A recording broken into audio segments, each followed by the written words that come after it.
जय माता दी बंधुओं, आपके अपने माँ कात्यायनी संस्कार चैनल में आप सभी का हार्दिक हार्दिक अभिनंदन है।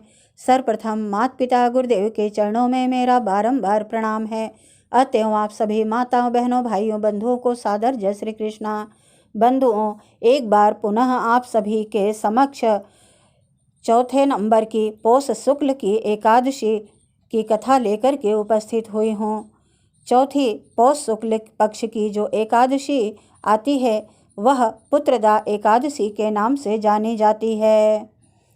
श्री कृष्ण के चरणों में अर्जुन ने प्रणाम कर श्रद्धापूर्वक प्रार्थना की कि हे मधुसूदन, अब आप पौष मास के शुक्ल पक्ष की एकादशी के महात्म को बताने की कृपा करें।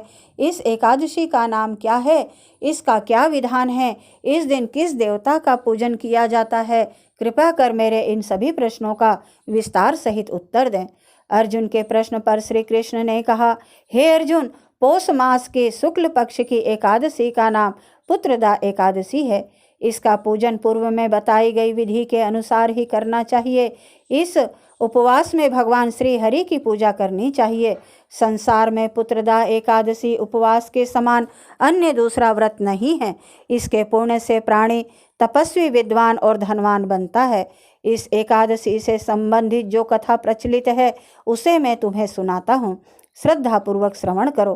प्राचीन नगर में भद्रावती नगरी में सुकेतु नाम का एक राजा राज्य करता था।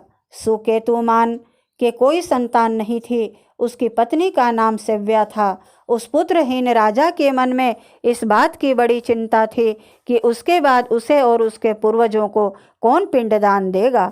उसके पितर भी व्यथित हो पिंड लेते थे कि सुकेतुमान के बाद हमें कौन पिंड देगा।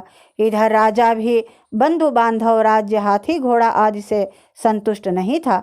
उसका एकमात्र कारण पुत्रहीन होना था। बिना पुत्र के पितरों और देवताओं से ऋण नहीं हो सकते। इस तरह राजा रात दिन इसी चिंता में घुला करता था कि इस चिंता के कारण एक दिन वह इतना दुखी हो गया कि उसके मन में अपने शरीर को त्याग देने की इच्छा उत्पन्न हो गई।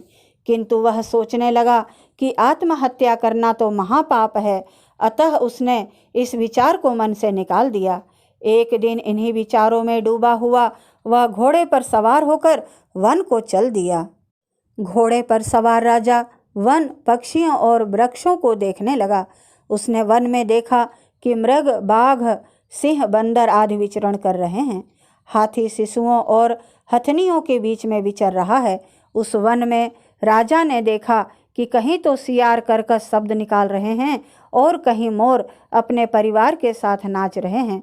वन के दृश्यों को देखकर राजा और ज़्यादा दुखी हो गया कि उसके पुत्र क्यों नहीं हैं। इसी सोच विचार में दोपहर हो गई। वह सोचने लगा कि मैंने अनेक यज्ञ किए हैं और ब्राह्मणों को स्वादिष्ट भोजन कराया है, किंतु फिर भी मुझे यह दुख क्यों मिल रहा है।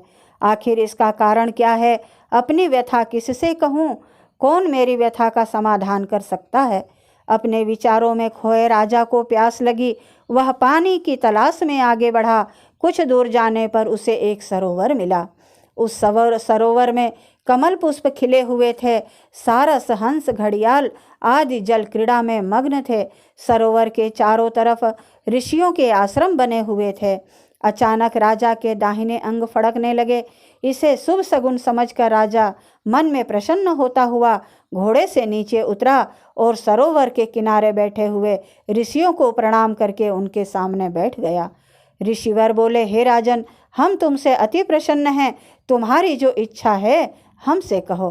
राजा ने प्रश्न किया, हे विप्रो, आप कौन हैं और यहाँ क्या कर रहे हैं और किस लिए यहाँ आप लोग रह रहे हैं। ऋषि बोले, हे राजन, आज पुत्र की इच्छा करने वाले, श्रेष्ठ पुत्र प्रदान करने वाली पुत्रदा एकादशी है। आज से 5 दिन बाद माघ स्नान है और हम सब इस सरोवर में स्नान करने आए हैं। ऋषियों की बात सुन राजा ने कहा, हे मुनियों, मेरा भी कोई पुत्र नहीं है। यदि आप मुझ पर प्रसन्न हैं तो कृपा कर मुझे एक पुत्र का वरदान दीजिए। ऋषि बोले, हे राजन, आज पुत्रदा एकादशी है। आप इसका उपवास करें।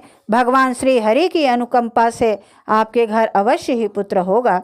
राजा ने मुनियों के वचनों के अनुसार उस दिन उपवास किया, उपवास करके और द्वादशी के व्रत का पारण किया और ऋषियों को प्रणाम करके वापस अपनी नगरी आ गया।